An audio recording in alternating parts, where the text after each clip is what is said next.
can I ask you to identify yourself and what it was you did during the FVR administration? Okay. I'm LIWAYWAY Vinzons CHATO. He appointed me as commissioner of the Bureau of Internal Revenue in 1993. Not when he came in, but less than a year Yeah, yeah. after Shortly he after. has, yeah. But that wasn't quite the first time you met him, di ba? Did you meet him before? No, that was the first time. That was the first time. Oh, okay. Right. I have not, even during EDSA Revolution, I would be part of the crowd, but I never got near him. Up close. Up close. Until no, the appointment came because he came out with the creation of the groups that were supposed to do task force that were supposed to do a study of government and how to improve on it. And I met him because Ramon del Rosario, who was the incumbent Secretary of Finance, and whom I work with, tasked me to be part of this team. So we were two from the private sector, that was Archit Bartolome and me, who he brought in to do a study. Secretary de Rosario. Right. And that's how I met the President Ramos. Oh, okay. Yes. But Secretary de Rosario was already in government, I suppose. He was. Okay. He thought of the group, and he said, since I was with him during the ANSCR capital work that I did, he must have been impressed with my work, so he asked me to join the group, no? And it ended up with me being left to present the study, to do the study, and then present it to the president, to FVR. FVR. Yes. What was your professional training? Your professional I'm a background? lawyer. Yeah. Yes. And that's the funny part, because people think I'm on CPA. It's that probably because I was with a financial institution. I was with the Board of Investment. Then I was taken in by Bancom Development, the legal group, and then from there I work with the ANSCR group of companies, investment, banking, stock brokerage. You know. But your specialty was it tax or was it? It was more corporate, but right, I was right, already exposed to tax because when you are the legal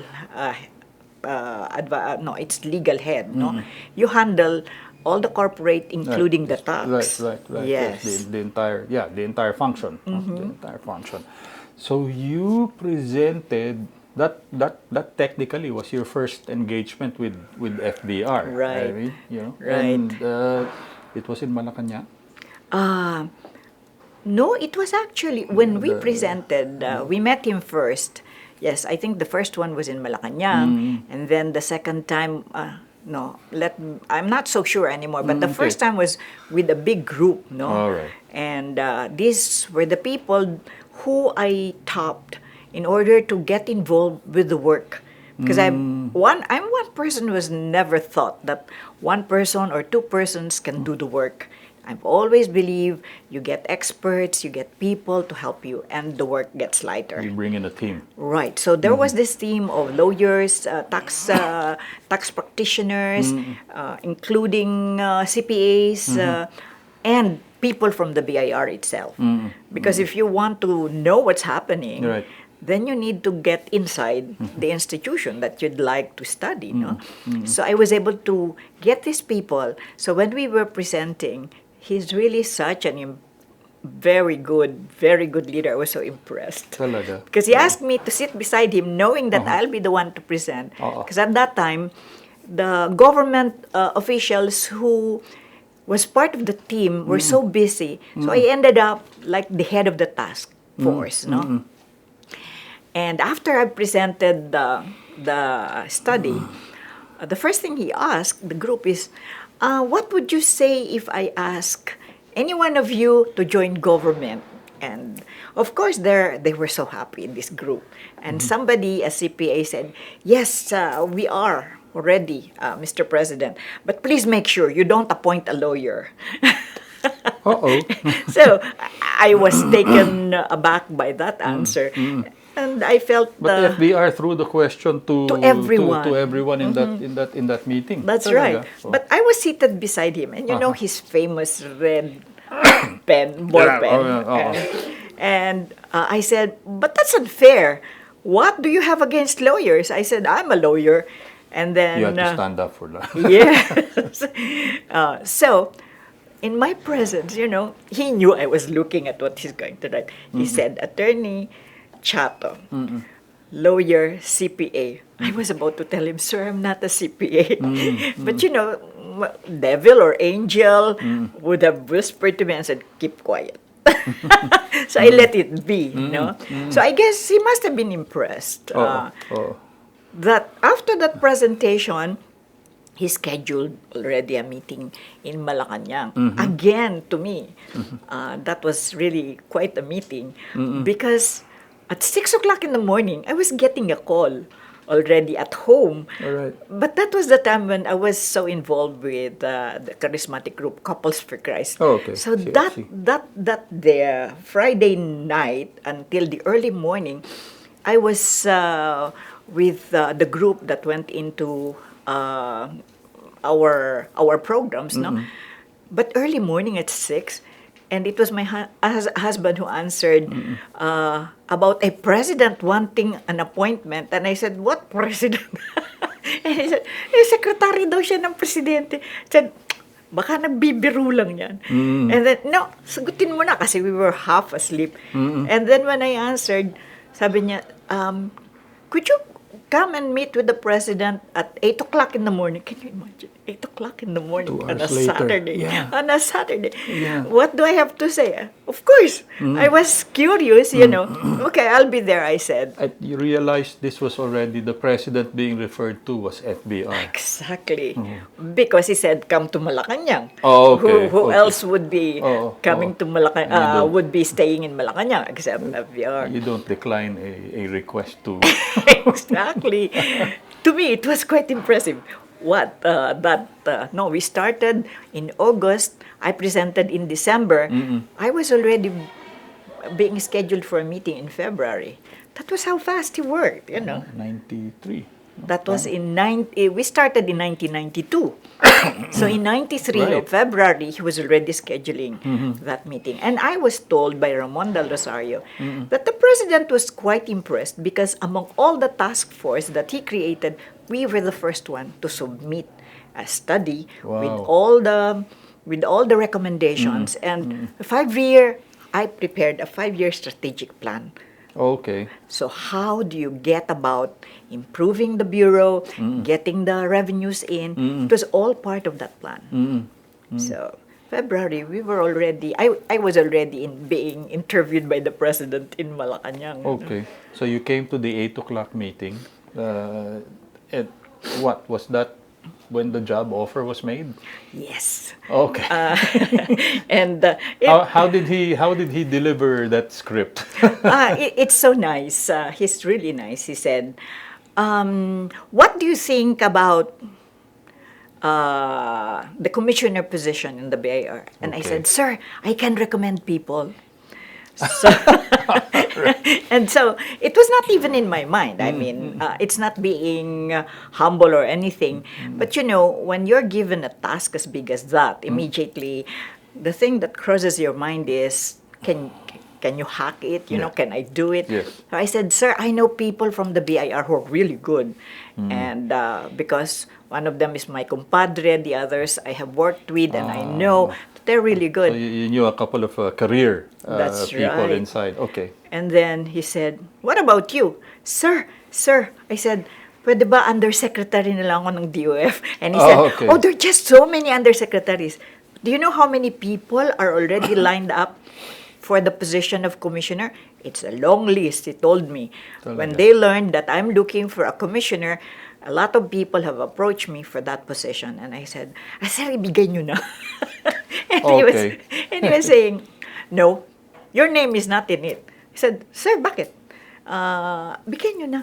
And he said, well, you know, if I place your name in this list, sisiraan ka na nila. Wala ka na. And I said, ganun ba yun? Okay. I mean, Okay. to me, he's so, he's so understanding. He understands how things happen politically. No? So I said, well, sir, Some savvy there, no? right. It didn't even cross my mind that that's something that can be happening, you know. It came from him. Yeah, yeah. So I said, sir, if you want, ganito na lang. Sir, I'm not promising anything. Okay. I'm ready to take on the job, I said.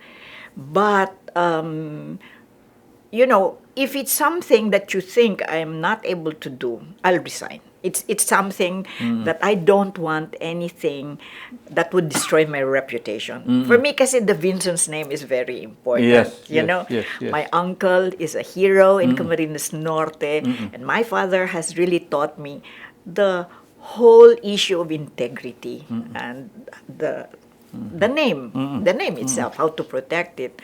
But he was so nice, he's so kind, and he said, kasi I said, sir, I'm not into the drastic changes or one that would like to change immediately. I said, if there are good people in the BIR, we will keep them. If there are good programs, we will keep them. But I need your help. And you know what he said? Yeah. You know, even in this administration, there are so many good things happening. The previous administration, he was saying. So we're not going to destroy. We're going to build on things that are already there.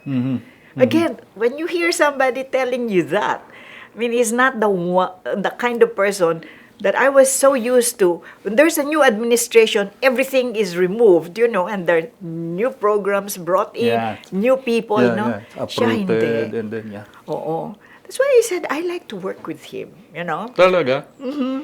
But I suppose you've heard horror stories about working in government. I mean, were you ready to take that on?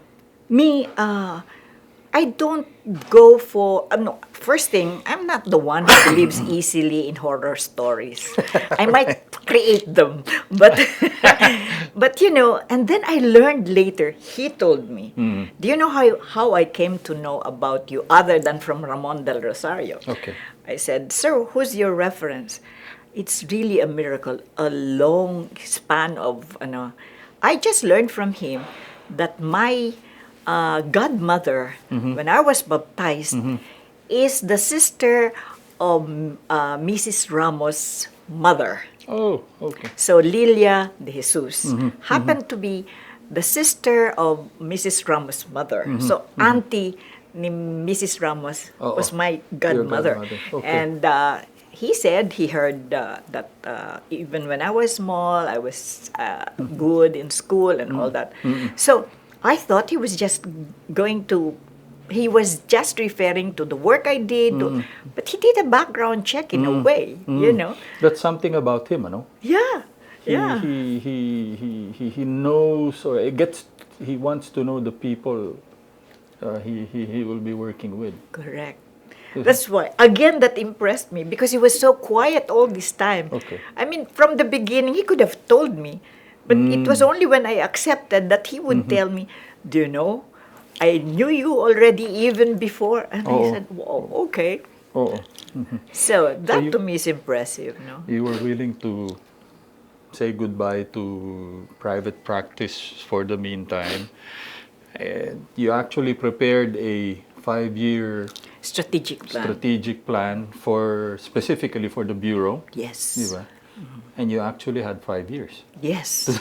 Yes. I'm one of the longest serving commissioners. Yes. No? And to the President's credit, and I guess mine as well, I'd like to accept already, up to this time, nobody has compared with the performance that we gave in the BIR, we had achieved the highest tax effort ratio for the Philippines during my time. That's why it became a tiger economy, because the collection of taxes was there, and you would know that you're doing well. When I would go to the province on tax campaigns, the mayors and the other local officials who would meet us would say, "Good," sabi niya gano'n, "nakakarating sa amin yung era on time because we were collecting." Because there was money. There was money. And it was, That's why they were happy with me. So sabi ko, thank the president because he's so supportive. One good thing that nobody should forget, is that when I was commissioner of the BIR, for all the years I was there, every time there would be an anniversary, the president would be present. I did not see that with any other presidents. Talaga. You did not notice that with the others. If it's at 8 o'clock, he would even be there at 8 or sometimes even early. Does not make people wait. So, to me, what impressed me is he said, during our meetings, staff meetings, he would say, revenue is what I feel is very important for government. So, I give priority to you guys. So, you tell me anything you need, you tell me what kind of support, even to the extent when somebody said, "Sir, pwede bang bangka?" O sige, pabigyan mo. He was telling. And he was not alone. He would go with his executive secretary, the secretary of finance, the secretary of the budget. So talagang pinapakita niya, nakikinig kami. What do you need? How did that feel like? I mean, you as head of the Internal Revenue Bureau, and there's another one actually, the Customs Bureau, two of the most yan yung di ba? Yan yung collection di ba? Yan yung collection arm talaga ng gobyerno. The bulk of revenues come in through those two. It's a very crucial role. How did it feel like knowing that, di ba, he had your back? That anything you did, I mean, he was there behind you, supporting you. It accounted for the efficiency that we were able to put in, and because I feel any kind of issue that would come is something that he would attend to or listen to. It really was a very comforting feeling, especially now that I see what's been happening in other agencies with other administration. I feel that was how he handled his the people working with him. Did that also speak to you of the kind of management and leadership style he had? Oh, yes. I'm so impressed because he knows how to delegate, and yet, when there's need for him to be around, he's there. To intervene, to listen. Yes.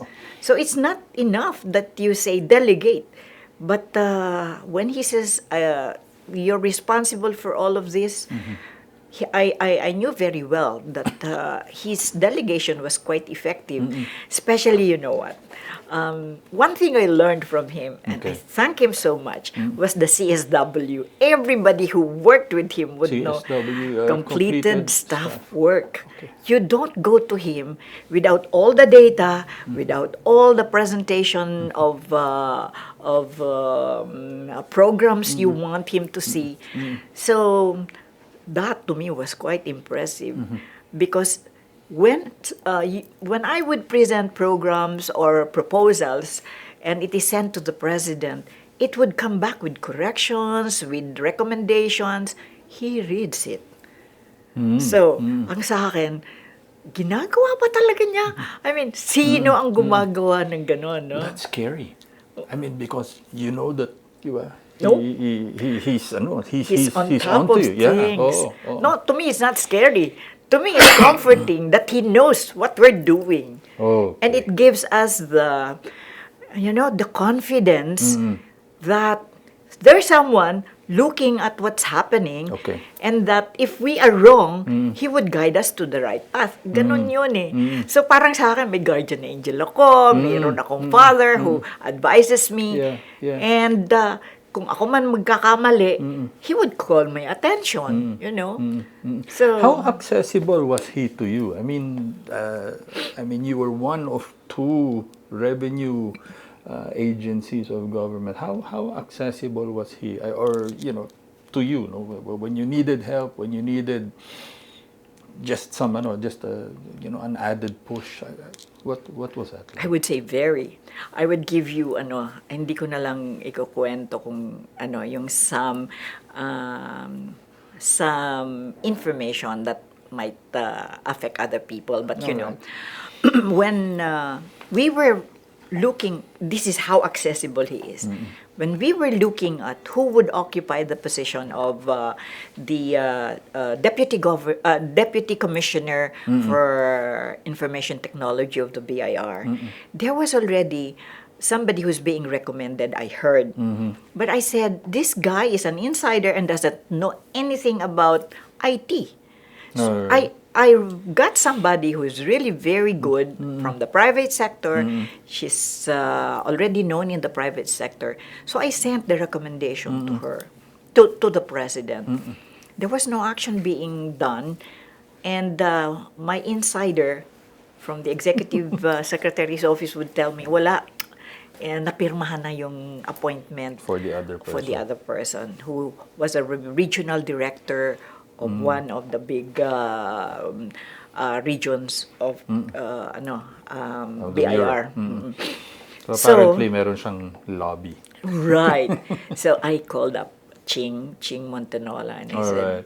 Ching, I need to talk to the president. Okay. So I said, if I can just talk to him directly. So Ching arranged before the cabinet meeting, because it was, to me, an urgent matter. Yes. Deputy mo eh. Exactly. And IT. Yes. Because we were already starting the computerization. Right. No? And you will appoint somebody who has nothing to do with, who's not even knowledgeable to my mind about information technology. So, when he was coming out of the room niya, going to the to the meeting room ng the cabinet. cabinet. He stopped and said, Liway. And I said, sir, I need to talk to you. Nakapirma na daw po kayo ng appointment papers, pero pwede bang mabago yung pag-iisip niyo? I said, I have my own candidate. And sir, talagang hindi pwede kung sino man yung napirmahan nyo. Talagang ako po magkakaproblema. And then I told him, sir, hindi ba binigyan nyo ako ng authority that for me to be able to become successful, I should have the right to choose the people who should be responsible to things within the bureau. So sabi niya, sige, sabi niya, sino ba yun? Yung napirmahan na niya, pinahanap niya. Ay, napirmahan ko na nga daw Sir, pwede bang baguhin nyo? Di ba the later appointment would be the one that would be most effective? Supersedes. Sige, sabi niya, pasok na ako sa cabinet meeting. Tapos, maupo ka lang dyan, dun sa loob. Maghintay ka. Tapos, habang nagmi-meeting sila, pinakuhanan niya yung aking request and recommendation. Tapos sabi niya, sige, paggawa mo na ito ng appointment papers, pinirmahan niya. Tapos tinawag niya ako, habang nagka-cabinet meeting, masaya ka na. Ito na yung appointment ng gusto mo. And I was so happy. Kasi, for me, it's unbelievable. Nobody expected na right then and there, pag-agawa niya yung ganon. Walang red tape. Yeah. So, kulang na lang talaga, I would hug him and tell him, Sir, I will show you, we will succeed. Hindi ba? I mean, when you get what you want and you know that with that kind of backup, there's really nothing that you can ask for. Andyan siya. At saka yung aking pakiusap was mabilis Talagang in half a day, everything happened. Yeah. Commissioner, that also speaks about the tremendous amount of trust that he placed on you. I mean, your pick and the kind of the person or the team that you wanted to work with moving forward, right? Well, I guess it's because when he studies and he looks at also the background of these people. Kasi tinanong nga niya ako, sino bang nag-recommend nung isa? Sinabi ko kung sino sige na, akin na. Parang political din ito, yung appointee na ito. Ito talaga is talagang this is an expert, nakita niya yung background, In the and field, oo. right. Ako naman, I would worry about doing something, even come up with recommendations, which will really make me look bad. I would also study and Right. talagang pinaghirapan kong hanapin itong sa IT na to. Kasi we're starting the computerization and you're going to just get somebody na who will start learning. To me, that's really scary. No? Yun yung ano. There's somebody within the BIR, but when I came in, I told this person who was assistant commissioner, learn first. There's so much you need to learn. Kasi one of the things I learned myself when I came in, walang marunong sa mga officials halos mag-operate ng computer. And I said, Oh my God. how can we computerize? So I asked that everybody attends training on computerization, on computers, including myself. Di ba? I'm always telling them, sige, kasama ninyo ako sa pag mahirap matutunan. Yeah. Then I will say, mahirap talaga, and then we will come up with other programs. Then I found out, one of them even said, Ma'am, paano mag-on ng computer? I said, if you cannot even put on a computer, we are in danger Trouble. already. Big trouble. But you're right, the early to mid-90s, that was the technological breakout, for, di ba, for information technology. Correct. And That was the start of computerization of a lot of government agencies. And literally, you had to be hands-on, and you had to be, you had to learn real fast, And I learned from people in the IT industry, and even from other government officials even now, Opo. that one of the successful IT projects would be the BIR. Crucial kasi collection eh. At that time, almost 13,000 people. Kasi pag wala kang direct responsibility to any of the staff, no? Yun lang yun lang mga naka-assign sa'yo. But here, on top of all of that, you would be handling 13,000. But I thank God, every time I would go to the BR, they would still say na the best time that they had was during my time. And the first, in this administration, I went to the first, yung anniversary. And when I was introduced, para ako talagang, everybody stood up and did a standing ovation. Returning hero. So sabi ko, I was really blushing. But, especially nung sinabi na it was only during my time that we were able to achieve the highest tax effort ratio. And even si Secretary, incumbent secretary ngayon, si Dominguez was saying, if we can only achieve that kind of tax effort ratio, we don't need new laws sa tax. So it's really the efficiency that is needed, no? So I'm thinking that was one of the that was one of the key marching orders ni FVR Of course. when so collection efficiency. You already mentioned modernizing computerization. Computerization. Yes. What else? What else was he expecting you to do? Well, for me, what we were doing was really on the improvement side, no? Yeah. But what I was seeing from him and what I believe is the most critical aspect in governance would be how you handle the people. Oh, okay. For me, if you cannot get people to march with you, then don't go there anymore. You will not succeed.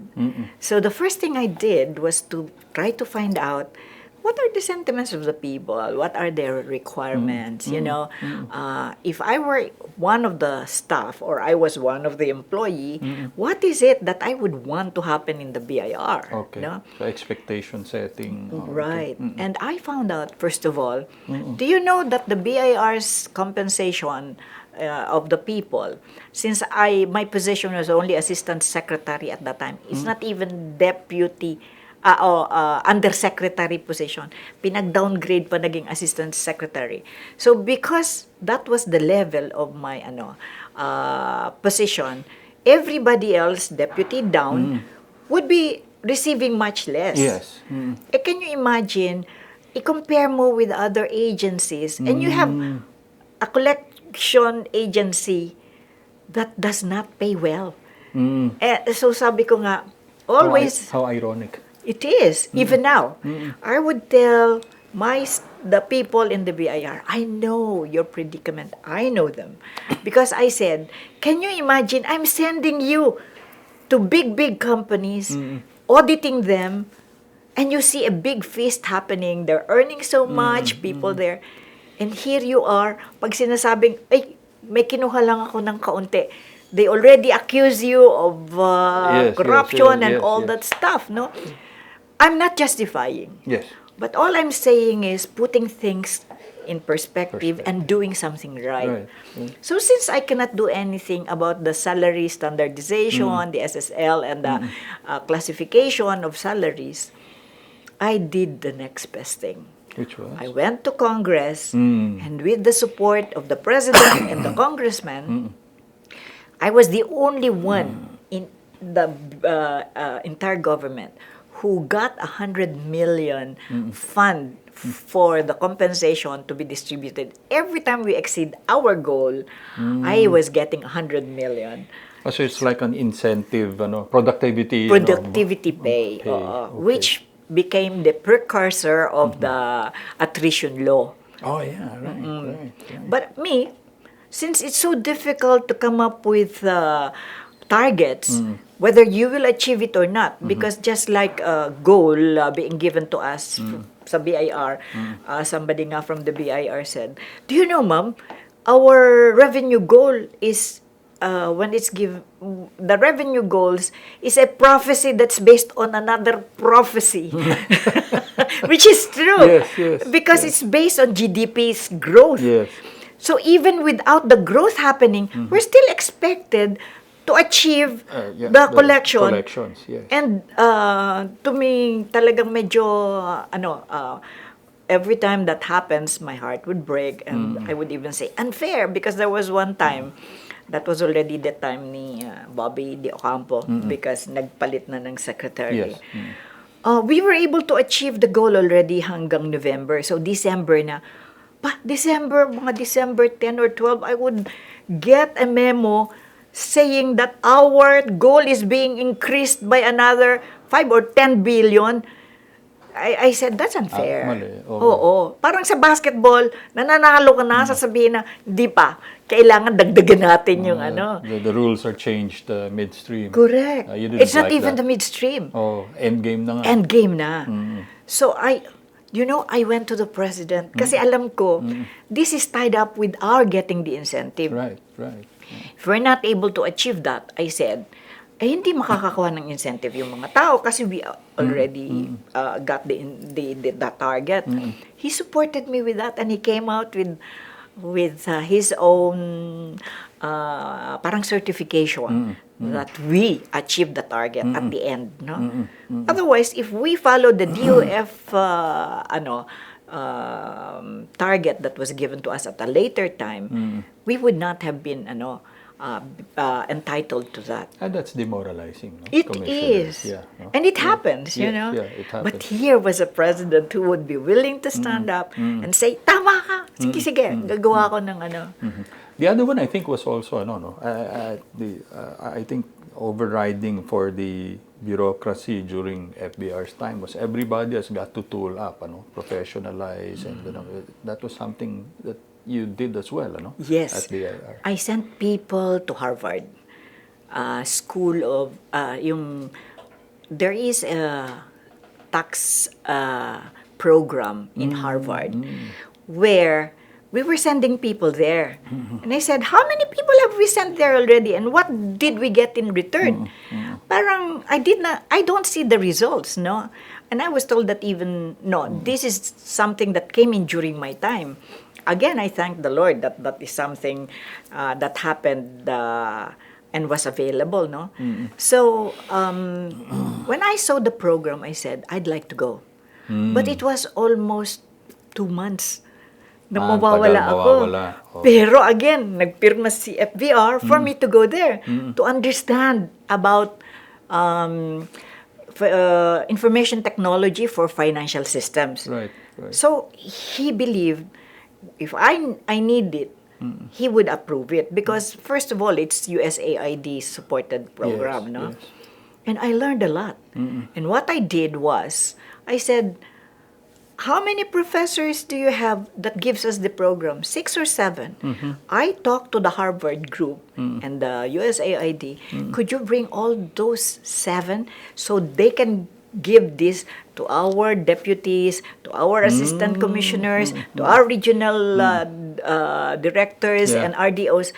So I have saved so much in terms of the funding. Right. So bring them all Bring here. them all here. Bring everyone who needs to learn. To learn that program that was being given only to a few every time we would be sent there.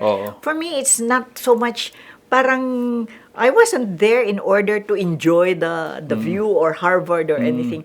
I was there to really understand what it's all about. And I said, yes, it's a very critical program. So dalahin na natin. We brought them here. And the people were so happy. You know why? Not just because they learned, they had a Harvard certificate. Right. How many people can? Yeah. Siguro talk mga about that? kulang-kulang mga 200. Gee, yeah.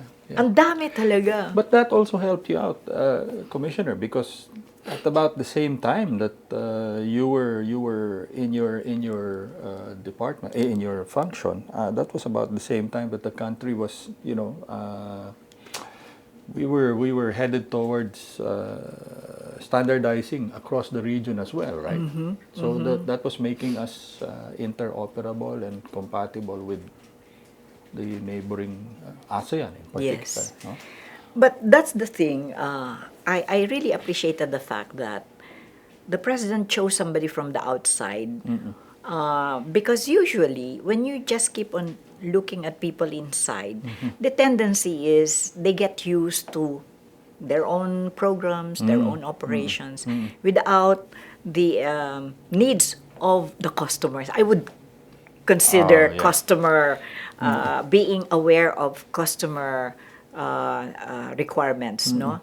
For me, my customer was not just the taxpayers, but also people within the BIR, also the president and other officials in the government, for us to be able to be effective. You have to know that you're delivering what each customer is expecting, no? Congress and ano. Kaya even Congress was happy with me, I guess. When I would request some laws to be passed, they were so helpful, even sa BICAM.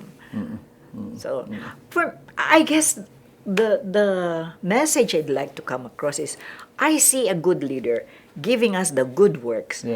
And it cascades or trickles down to us, so that when good work is there and you're appreciated, it's easy to move things. Yeah. People take pride in what it is they're doing. Exactly. And they become more productive. Exactly. Diba? And everybody, especially because it's in a public institution, then everybody benefits. You know what? The only thing that I told the president was scaring me a lot, katotohanan, was media. Oh, yeah. I said, you're doing a good job, and they keep on looking for skeletons in your closet, in your closet. And you're doing a good job, and they try to undermine. And they would say, papalitan na yan si Commissioner, meron ng ibang ipapalit. And I said, I don't mind. But the one who should say that is the President, not any one of you. That's what I would say. The appointing power. So, again, to me, this is another very, very nice example of what kind of leader our president is. That was the time when people were already saying, hindi tatagal yan si Chato. Maraming mas malakas dyan and all. So, there was an insider, somebody from DOF, undersecretary, I think, or somebody. Basta there were 3 or 4 people being, There were a few names being surfaced. Right. So, tinawagan ako ng presidente. Can you imagine? He called me because of those news report and he said, Liway, saan ang gagaling itong balita? Sir, hindi ko po alam. Dapat sa inyo. Because it's supposed to be my replacement. Right. Wala akong alam dyan. Sabi niya, anong araw ba ngayon? Ay, may oath-taking. Sabi niya, punta ka dito sa Malacanang. Sir, sino pong papa-oath natin? Basta pumunta ka. Before the oath-taking, paglabas niya, liway, come. Commissioner Chato, in front of everybody, the media and everybody there, he said, you know what? You're doing a good job. So, nawala yung... Right. By just saying that, Yeah. come, you're doing a good job. Keep up the good work. Wala nang sinabi kahit sino pa. I mean, it's just simple. But I wasn't even aware that he was looking into what was happening, that people were trying to put me down. But here's a president who's aware of it. No? And that was again savvy and statecraft. Diba? Ang galing. No? Yeah, Like, yeah. during an oath-taking Yeah. of the new appointed officials. Right. And I was not even needed there. He would just say, just come. You know? I remember it was a story actually. Expresses confidence, renewed confidence in BIR's CHATO. Yeah. But That's why. I was at that event actually. But let me get to the reason why you were actually getting all these brickbats from all over, and that was the other peg. That was the other leg of your mandate, and that was to run after the evaders. And that actually was the reason why your troubles with, reputation and image attacks happened. You know? I know that. Because there were lobby and interest groups that wanted you out because you were running after their principals, Yes. tax evaders. You know, A few tax funny evaders. thing about that, no? Because that was the time when I came in within the year. I was already doing an audit of the cigarette manufacturers. Oh, there you are. The alcoholic beverage. Alcohol, right. Not really. Petroleum. But I wasn't really focused on anyone. It's just really an audit of the companies or the industry that was supposed to be contributing a big amount to the bureau, no? So although when I came in, it has already been started. Yes. So it was not something new. Pinagpatuloy ko na lang yan. So in fact, when that was happening and I already had people looking at that, some congressmen and some senators would give me a call about, bakit naman one-sided daw? No, I said, no, I'm not being one-sided. In fact, I don't even have any report yet. You know? So, I will not say anything against anyone until I get the report, no? And then, when I was in Congress, one time for a hearing, I don't know if it was a budget hearing. Probably a budget hearing. One of my congressman friends from Bicol called me and said, Liway, alam mo ba, gusto kong malaman mo dalawang faction dito, yung maswerte at saka yung ano ba ito, the maswerte and yung other cigarette, Di ba fortune? yung fortunate at saka yung maswerte. Okay.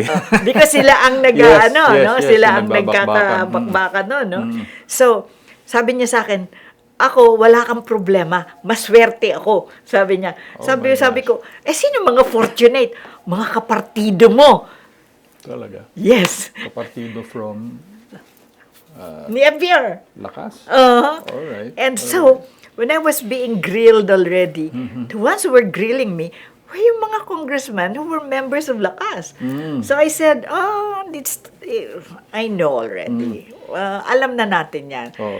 And me, I don't contribute anything that would spark any rancor or I would just keep on saying, yes, sir, and So in the end, when I was filing all those cases, I said, di lang naman yung yung nag-iisa, because what people did not know was that when we finished with the audit, we sent to all the cigarette manufacturers and to all the alcoholic beverage manufacturers And the ones who were willing to compromise, because ito yung findings ng team, not Yes, me, I'm yes. not involved in that, tax fraud, no?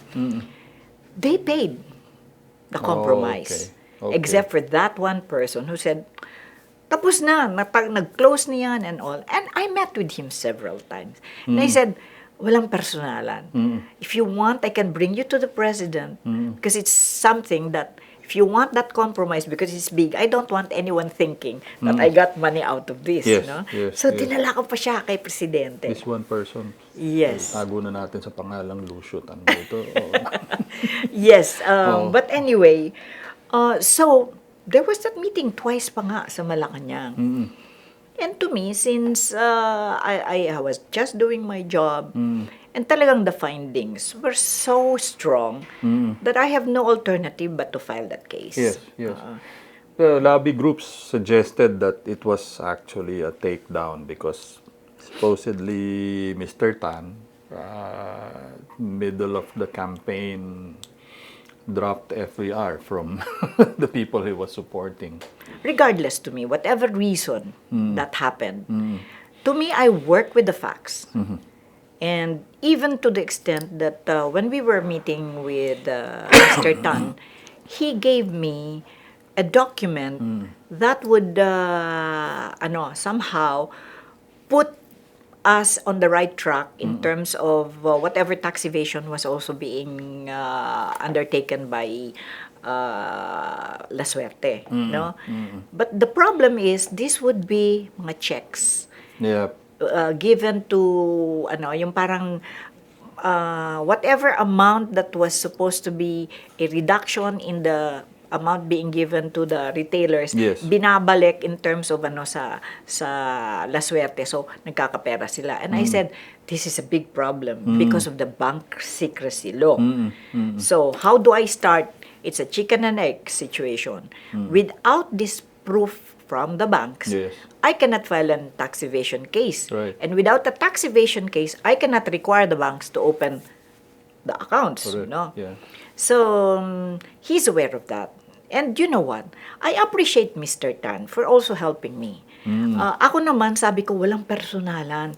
Pero sabi ko sa kanya, the problem, sir, is you may not be aware of it.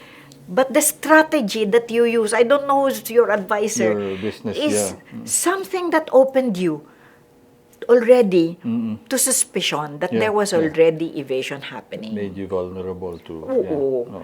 When- Which actually opened the avenue for the bureau to Yes. to review his Yes. his We were tax talking. payments. Yeah. Kami, kausap ko lahat itong mga, before I file a case, by the way, I make it a point to talk to the principals because in my mind, I'm not there to put people to jail. In my mind, I'm there to collect these taxes so that we can have something to spend. So I said, I don't want anyone going to jail. In the first place, I send you to jail, di wala na akong makukolektahan ng maayos kasi right. nakakulong kayo. Nakakulong ka na. Oo. Oo. And I don't even close establishments because I always think, I close La Suerte or I close Fortune Tobacco or I close anyone evading taxes. Sinong kawawa? These principals have their own means, have their own income. Pero yung mga tao, mga people, empleyado, right. pag nag-close ka dyan, They lose their jobs, Exactly. incomes, their families are affected. exactly. Oh. It was always what was principal in my mind. Hindi ako magpapasarado, is what I keep on telling them. Well, you did eventually file all these cases, well, particularly against Mr. Tan, but about a decade later, you see all these dismissals. Isn't that rather frustrating or demoralizing? No, see, I think I'm going to live long. Okay. Because this kind of stress, I don't take it upon myself. Okay. I did a good job in my mind. I put in all my effort. Right. But whoever comes after or whatever comes after It's is always their watch. beyond me. Yeah. And I always say, everything happens for a reason. All right. And for us to learn from all these things, these events, And I have always been thanking the Lord and thanking the President that during this time when I was brought to government, I really found a very good leader. Eh, ang mahirap eh. Ikaw mismo nagsisisi ka, ba't ako pumasok sa ganito? You know what I'm saying? Or spilled milk. Exactly. And yeah, when you hand it over, then it's their watch. Yes. That's why I don't worry about these things. If I can do something, I try to help. But if I cannot do anything, I pray about it. That's the other thing. People would say, ay, ikaw daw ang sikreto mo, prayer. And I keep on telling people, so what's wrong? Because everybody knows whether you're a Muslim, you're a Christian, you're a Jew, that there are more things wrought by prayer on this world than we can dream of, no? Very powerful too. Diba? And I was told that yung mga successors mo, because they're collecting efficiently daw, they are saying it's because of their programs, it's because of the computerization, and I started computerization. Yeah, good. I started that.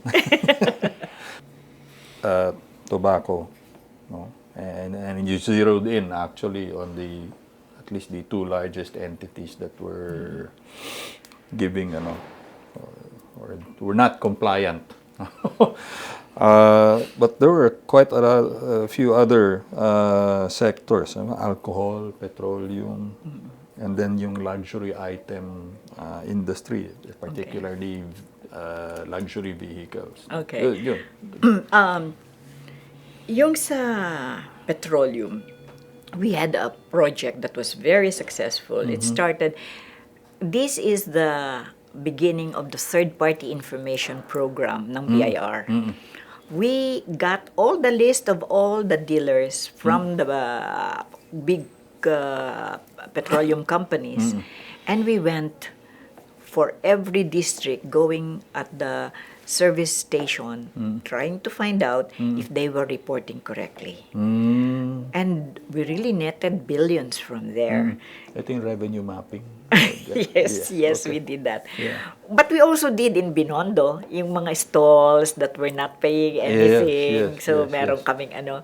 And I was even willing to get yung parang for all these stalls kasi I was thinking, since they don't have any permanent place, these are just mga it's not even real business, but just their livelihood. Backyard. Oo. But just for the sake of pinagpa-investigate ko na rin yung mga yon. So in terms of the petroleum, we did a project there. Sa alcohol naman, I even filed a case against one of those that was close to President Aquino at the time, and they tried to work things out. And I said, we have proof, and I leave it to Malacanang. Kasi pag gano'n na, syempre, I am also aware that my filing of a case is not something that I alone should be deciding. There would be ramifications or if I just file and file and file. Yes. So I sent it to Malacanang. And doon na nila pinakiusapan kung anong pwede. Nagbayad naman. And as I said, I'm not after putting anyone in jail. And that is the worst thing you can do. Because even if you think na the only way daw, we have always been using this, the only way that they caught Al Capone was because of tax evasion case, fine. But did he pay the tax? No, he didn't. But that's my point. Pinakulong mo and Exactly. all, no? But is that the best way of achieving your goal as a tax collector? Diba? So, I said, I would want the collection more than sending them to jail. Yeah. And they settled, no? They Actually. did, Yeah, they no? did. Oo. Yung luxury vehicles. Yung luxury vehicles, wala kang magagawa dun kasi they were really paying excise. Whenever they sell, they were paying the VAT. And to me, it was not my role. It's customs. Oh, okay. Oh. Because when it comes in, what is the book value that is being, yeah, right. Oo. not us. Oo, oo. Because they Customs, collect Oo. not just customs duties, but the VAT and the excise tax. Mm-mm. So, that one, medyo lang ako dun. But we tried to get the Jewelry Association to Oh, pay. yeah. Lahat yung mga, Luxury items din nga pala. oo. But they had a lobby. And they were exempted from VAT. Can you imagine? Oh. They were exempted. The justification of the industry, and whatever it is, if they're believed or it's really true, is they cannot compete in the market if they are overtaxed. So they're saying we're exporting and all that. Pero ang sa akin, dito naman binibili ng mga tao, and you're not the only ones creating these items. Yes. And most of these items you're selling are also being imported from abroad, no? Yes. So I just had to follow the law. Mm. But I went after them. They filed a TRO in the court, and the court issued the TRO. So I tried as much as possible to collect from, alam mo, pyramid yan eh. Pinakamahirap mo is to look at all the people, like yung sa mga Tianggi, they belong to the lower bottom. If you look at how many people do we have in the bureau, there's no way if we go at the bottom with so many tax evasion. So, being a pyramid-oriented person and knowing ito lang yung aming staff, I look at the top. Top first. Key, key sectors, Bago key entities. Bago ka mag-bottom, no? If you're saying you're doing the bottom to instill fear, is it true? Do I really make them fearful? In the end, that bottom, nakikipag-compromise na lang yan sa mga tao ng BIR. Doesn't make sense, di ba? Yeah. You said that you asked help from the president to assist you with the reputational assault, but how did you manage that? You were embattled actually from the very large very large organizations, companies that you were running after for their tax liabilities. How did you fare? When you have a clean conscience and you know what you're doing is right, Talaga. Okay. it does not affect, this is my personality, Right. I guess. Right. Doesn't affect me at all. Because I always say, ay, panggulo lang yan. It's a distraction. I will not be able to achieve my job if I keep on listening to everybody. To who do I listen to? To the right people. And what is my purpose and what is my goal? That's how I was able to achieve them. No? So I guess that's also true in life.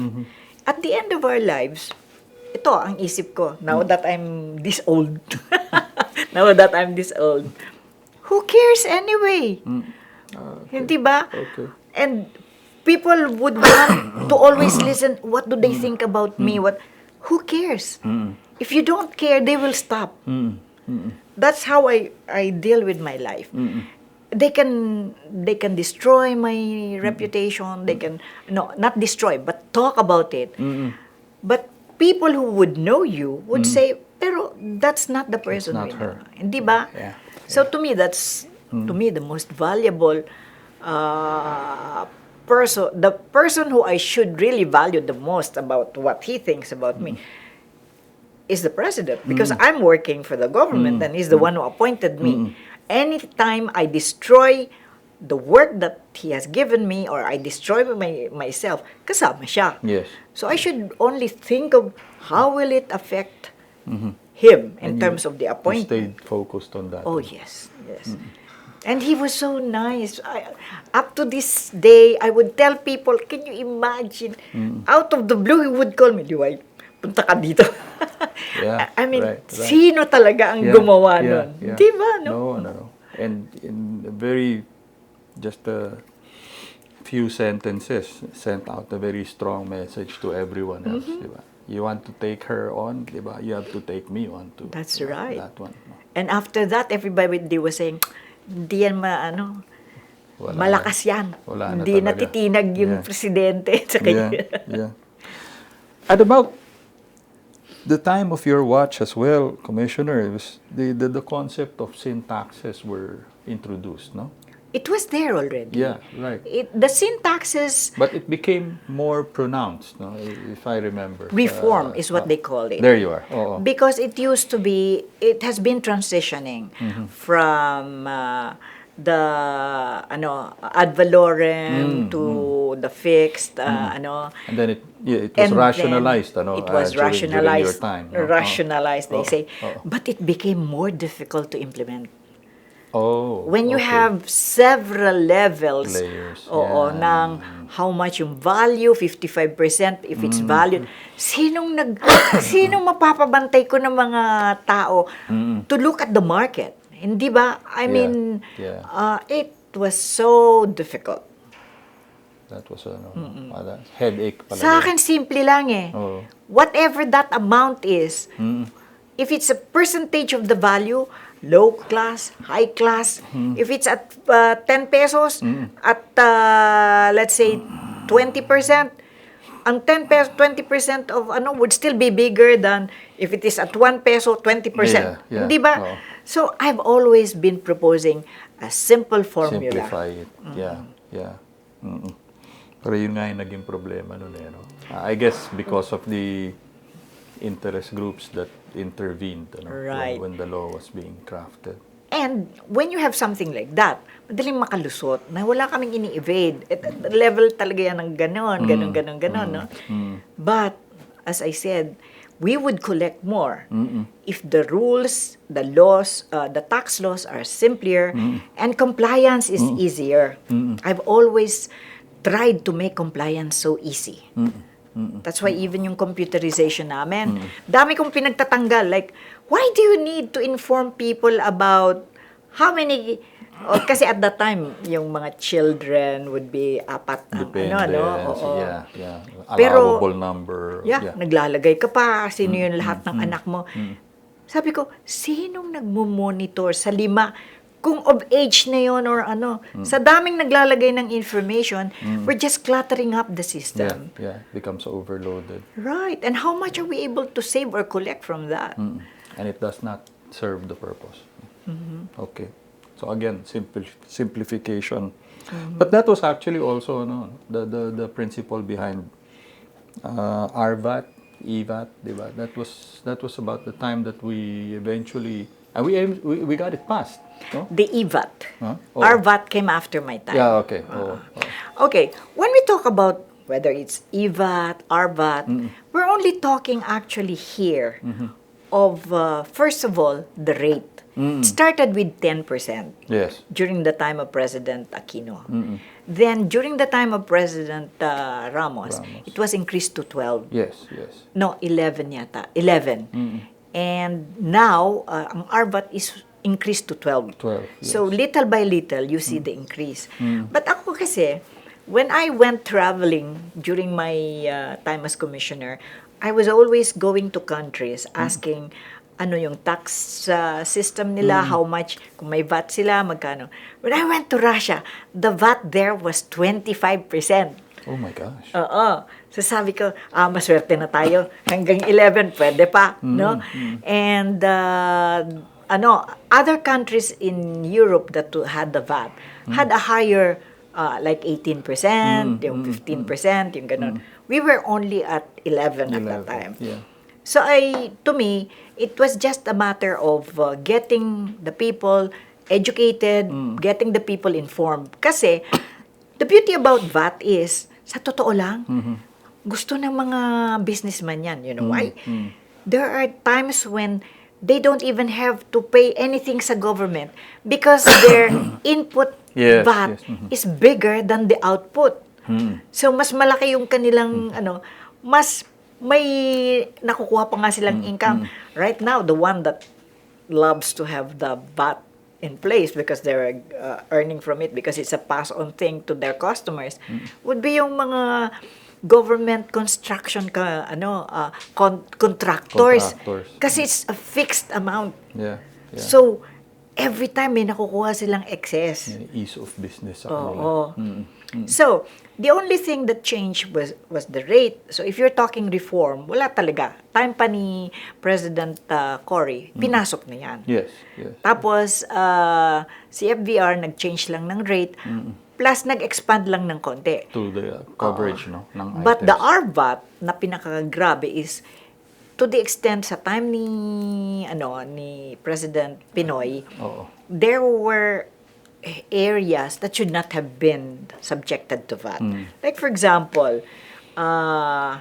if you're a condominium owner, pinagbabat yung mga condominium dues. Yeah. That's not a sale. It's really a reimbursement. Yes, So I was fighting against that. And we won in court. And eventually, the latest train law would remove the VAT on condominium dues. Right, No? right. And even if you were a member of, mga, like wakwak and yung mga shares and all, Oo, mga shares. Pinagbabat yung dues. Yes, yes. Oh. But that should not be. No? So, I don't know if the collection was really big on that one. But again, to me, it cluttered the entire... Again, I can see this. Kumita pa yung mga condominium owners. Wala namang napunta sa gobyerno. Yeah. Not condominium owners, condominium corporations. Developers. Oo. Yeah. Tell me about FVR's... FVR got into ASEAN and then yung AFTA, CEPT, Common Effective Preferential Tariff Rates. He was headed towards yung integration, standardizing within specifically during the region For ASEAN. Yeah, for ASEAN. Because the precursor, I think, was the NAFTA in North America and all the neighboring countries.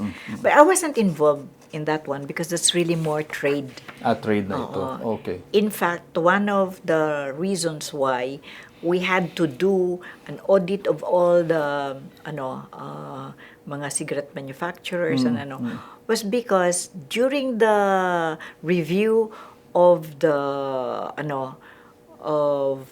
the ASEAN and yung treaty among countries of tariffs and all that. WTO GATT. WTO, right.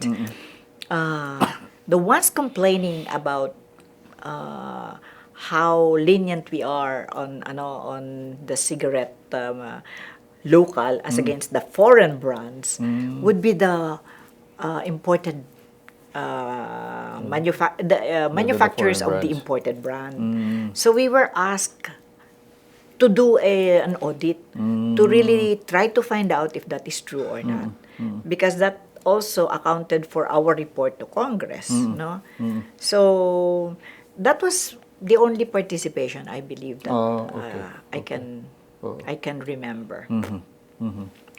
Anyway, sige. You served all the way to 98, 98, June. To the last day. And then after that, what did you do? I mean, I went back were you offered a job to stay on?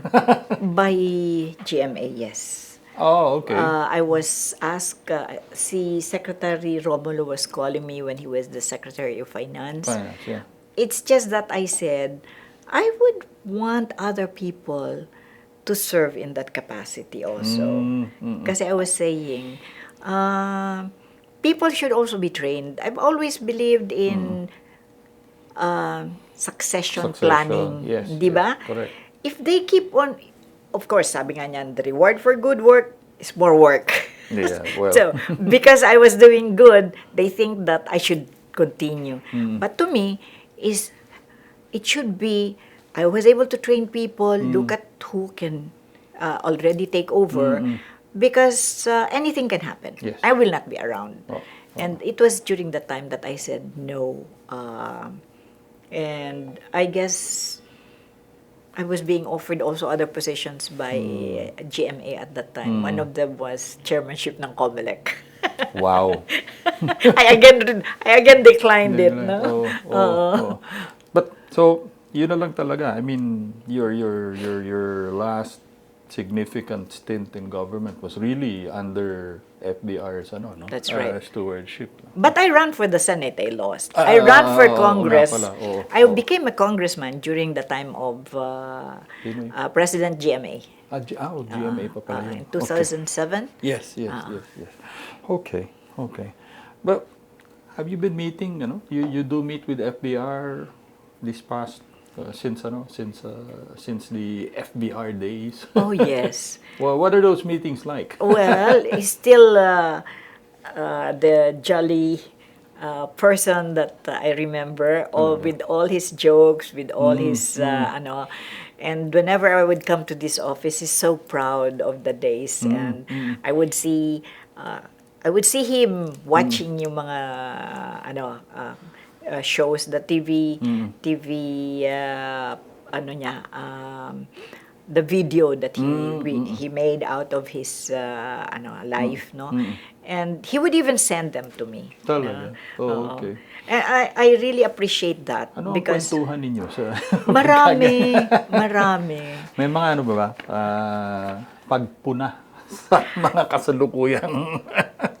Well, he has, but you know, one thing I've seen about him, ang pagpuna niya is, it's not really blaming, it's not even criticizing, it's just, parang to me, it's just a state of things. And in fact, looking at his role in subsequent administrations, he was not one who would come out publicly and say, But every now and then, I can see him May, now. may Oo, statement. ngayon. It does come out. And I think that's only fair.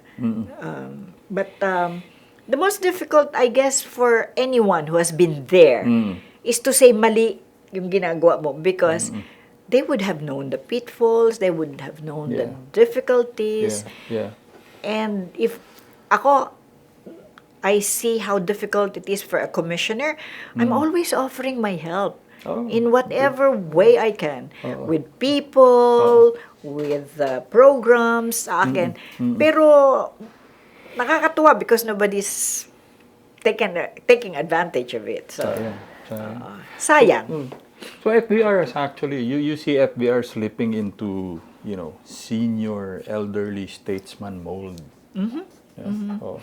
Well, ano yung insights that he shares with you?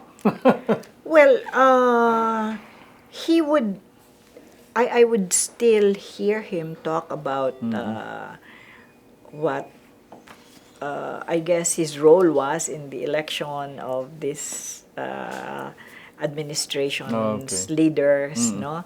And how he saw the election, yung mga ganon. But I guess we don't go so deep into kasi he's not the one naman who has all the time in the world to share.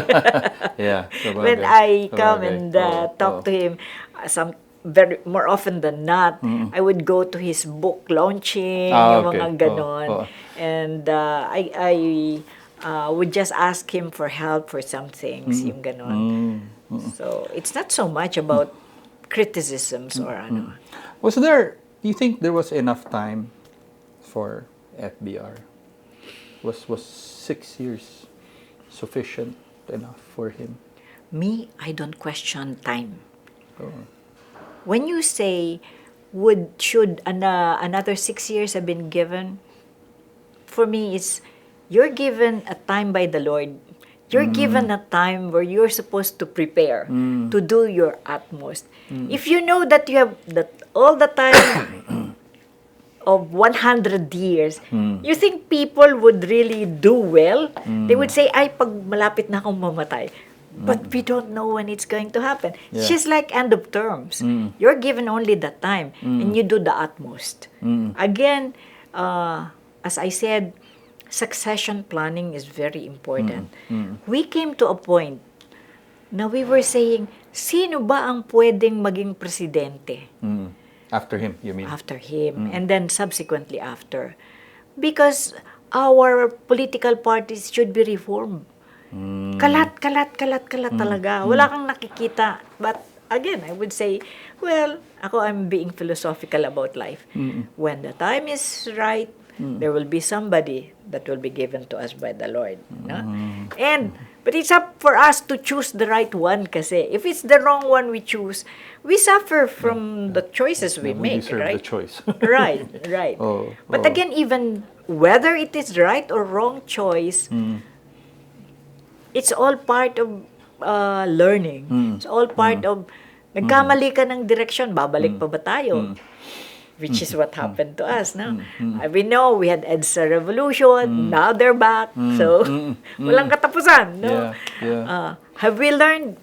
I don't know. We, as older ones, we have learned. But the younger generation, when the ones who are in power or the ones who have the knowledge, including media, would change history and present it from a different perspective, then you don't get the new generation to see what has happened and to really learn from it. Yes. They call it revisionist. Yes, revisionist. What do you think could he have accomplished more? I mean, within the 6 years? Or husto na rin yung...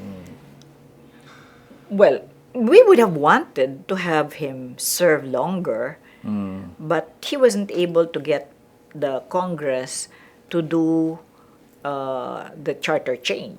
No, I don't know if we can have the same now. People are still worried about the CHATO they're talking about and about federalism because it's such an unknown.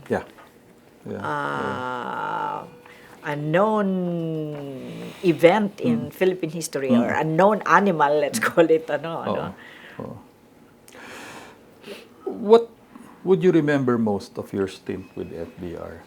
Or is there something that always comes back to you whenever you look back at those 5 years you served with him? CSW. Really, That's how, to me, even when I'm in the office already, yes. I'm doing my own job, no, I'm raising a family. Whenever I see that I have not done my completed staff work, I can see that this would have an effect on what we're doing. Sa akin talaga yung CSW niya. Tsaka natutuwa ko. I'm not going to say na siya'y kuripot, no? But I noticed, and something I've learned, no?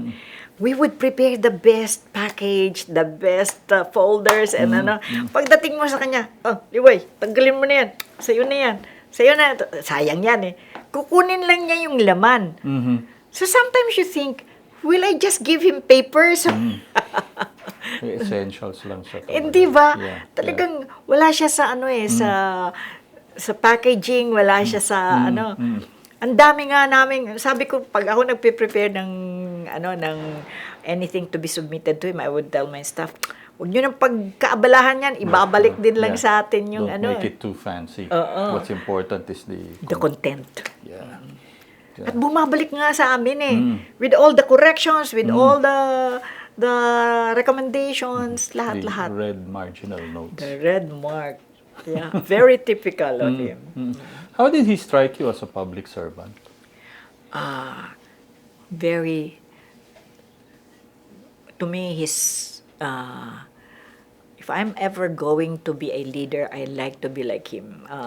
He was so caring of his people. He was always there, trying to protect us, and And to me, when you have a president who looks at your welfare, whether, kasi I learned from him, if he wants something, like he called me and he said, one time, what was the reason why he called? Again, it was about the appointment na meron daw na mga nirecommend na appointees, ganun. Sir, sasabihin ko sa kanya, sigurado pa po kayo na gusto niyo nating i-push yung mga ina-appoint na na nakiusap sa inyo, like a speaker at that time or Yes, yes, syempre pagbibigyan niya, no. Yeah, yeah. And then he would tell me na ako, I'm just trying to see kung talagang qualified or ano. In other words, he did not force the issue. And there was even one time when he came out with an executive order that was favoring one of his relatives, and I was the one who told him, "Sir, hindi talaga pa pwede." So, kung anong tama, sabi niya sa akin. So, I did that. Otherwise, he would have run into trouble. So, that's how I feel he is. He's an open person. He does not shut you down immediately. And that is a trait of a good leader. He's a good listener. He cares. And that's why I said, if I'm going to serve in government, I want somebody like him again to be there. For me to really do a good job. No? So talagang, up to this time, I still call him my president. Yep. A lot of us actually. What do you share with other people as FBR's greatest legacy? Commissioner? To me, when the Philippines became a tiger economy, we also had good relations, even with China, even with others. But more than anything, is the right choices he made of his cabinet, of the people he worked with. And he never berated anyone in public. If you notice, no? Any one of his officials, corrupt ka, umalis ka dyan. No. I learned from him. So yung mga, sa akin, ng mga staff, yung mga officers ko who were being charged, and I gathered that I saw that from the president. I would call them one by one. Nobody would know, and I would tell this person, oh, you have a choice. You can either resign, or I will make life difficult for you. I will charge you with a criminal action or administrative, whatever. So they opt for resigning. And I can see Presidente Ramos, he never really came out publicly against any of his appointees. No? And I appreciated that. In fact, alam mo, those people that I asked to resign, they came back after I was no longer VIR commissioner and said, Ma'am, buti pinaresign nyo na lang kami. Wala kaming hassle. We're even earning more because legitimate na yung nila, yung kanilang work. No? They became tax consultants. Yeah. So, yeah. But that's what I've seen is the difference with him. He's really very caring. He empathizes with people. That's what I see him do. No, he understands.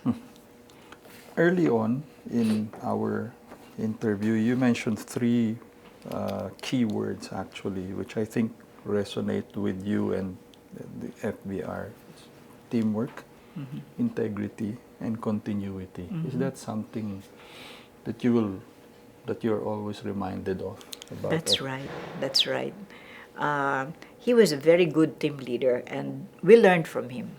No, again, integrity. He was a very good example. He was a very good role model as we were serving under him. No, and in fact, I have seen him from experience.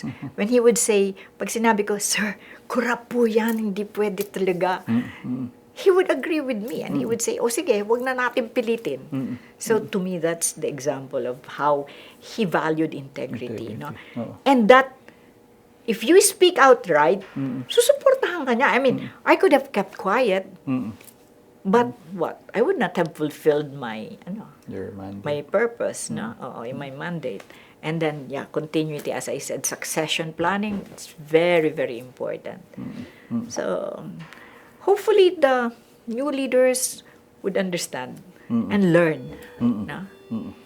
Because when you don't have understanding, it's difficult to learn. Yep. I'm okay. Thank you very much for your time, Commissioner. Welcome.